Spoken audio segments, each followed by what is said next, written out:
Do you like speed?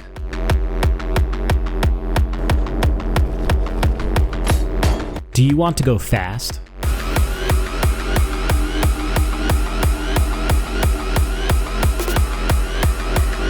Are you a fan of impossibly large megastructures?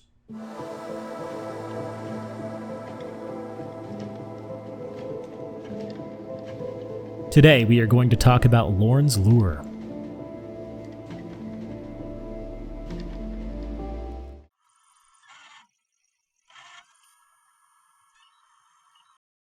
Being someone who grew up with bunny hopping servers on Source Games and Mirror's Edge, FPS platformers and speedrun style games hold a special place in my heart.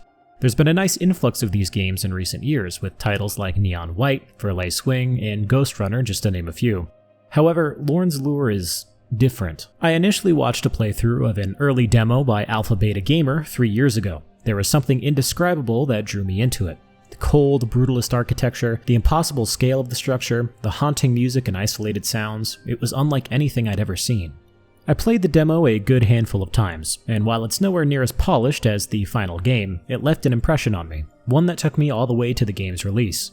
Lorn's Lure released on September 20th, 2024 by Rubeki Games. In it, you play as an android inside of a megastructure. One day, our protagonists decided they were no longer satisfied with their colony, traveling along the outskirts to find something more. While taking a rest, a ghostly apparition enticed them to go deeper into the structure. We pick up 253 years later.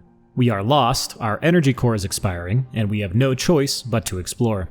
I won't spoil the rest of the story from here. There's plenty of discussion to be had with the lore, and I have enough on my plate right now as is. There are 8 different levels, all of which take place in different parts of the structure. The first level is very similar to the previous demos, whereas every other level is its own unique environment with its own challenge or gimmick. It's easy to get lost, but thankfully the game has a hint system to help you through your first playthrough. There's also a very forgiving restart system that lets you attempt certain obstacles however many times you need to.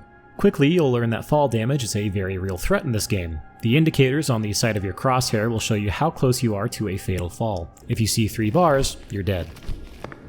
On top of this, you have a stamina gauge. If you run out of stamina, you'll be unable to utilize any movement options, more than likely resulting in you restarting. Your first time through is going to be full of ups and downs, questioning if you can actually make it past certain obstacles, and slowly losing yourself in the amazing atmosphere. As you progress, you find upgrades that enable you to traverse increasingly more difficult obstacles at increasing speeds. Our first upgrade, and the staple of the game, is the climbing picks. Eventually, our tools let us dwarf what was initially possible in the early levels.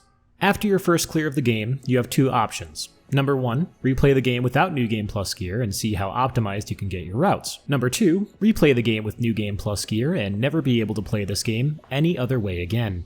You see, in the last level, you get the most game-breaking upgrade of them all, a grappling hook. Why is the grappling hook the best movement option in the game? Here's me climbing a wall. Oh, let me see. Watch them, click the link here.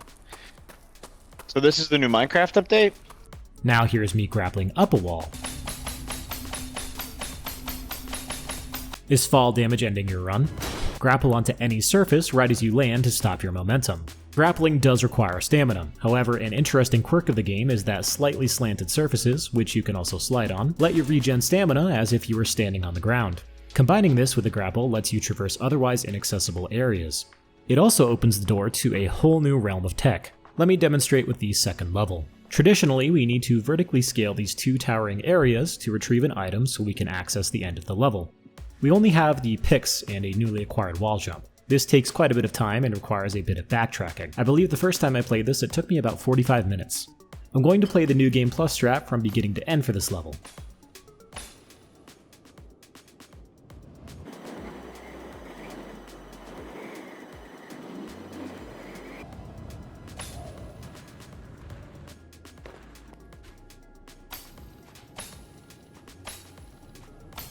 Now, I'm no speedrunner, but the dopamine rush of going back through these levels that challenged you with these incredibly powerful tools is a euphoric experience. Figuring out new paths with New Game Plus tools opens up an entirely different version of this game that allows for more creativity, speed, and exploration.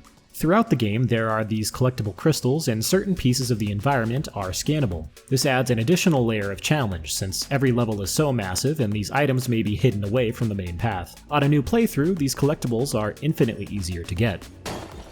One that blew my mind was on the first level.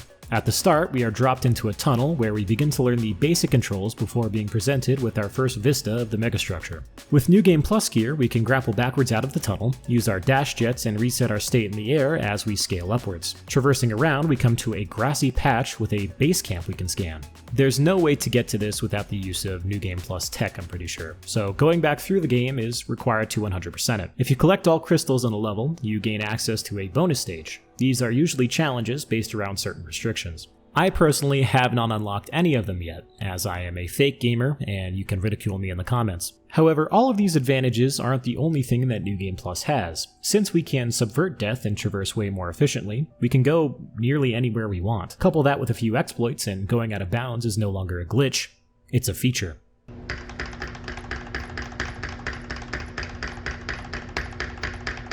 Many hours later.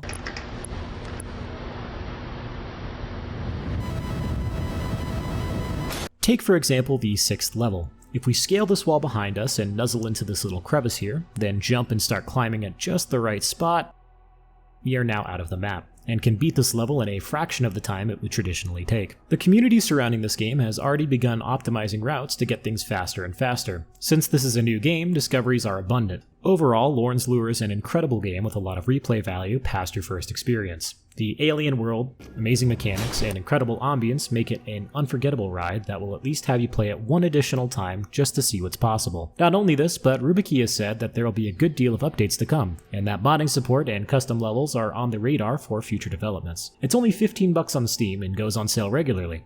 Thank you, as always, for watching. More content will be coming soon. It's time for me to root my feet in the dirt and start working on the 3rd Hello Charlotte video. Past that, who knows, I might cover the sequel to Crypt Worlds or talk about one of the 539 games in my Steam library I've never played. Hey, click off that!